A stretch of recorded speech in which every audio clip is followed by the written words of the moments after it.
वा स्वस्य गेहेन कार्ये न देहे मनो वर्तते मे त्वनर्घ्ये मनश्चेन्न लग्नं गुरोरङ्घ्रिपद्मे ततः किं ततः किं ततः किं ततः किम्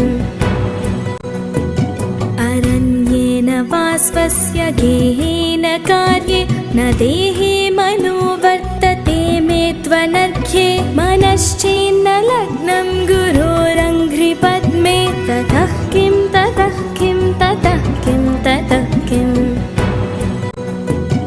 अरण्येन वा स्वस्य गेहेन कार्ये न देहे मनो वर्तते मे त्वनर्घ्ये मनश्चेन्न लग्नं गुरोरङ्घ्रिपद्मे ततः किं ततः किं ततः किं ततः किम्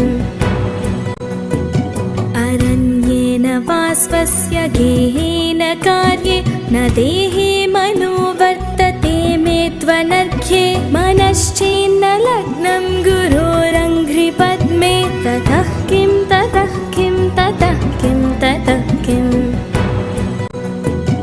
अरण्येन वा स्वस्य गेहेन कार्ये न देहे मनो वर्तते मे त्वनर्घ्ये मनश्चेन्न लग्नं गुरोरङ्घ्रिपद्मे ततः किं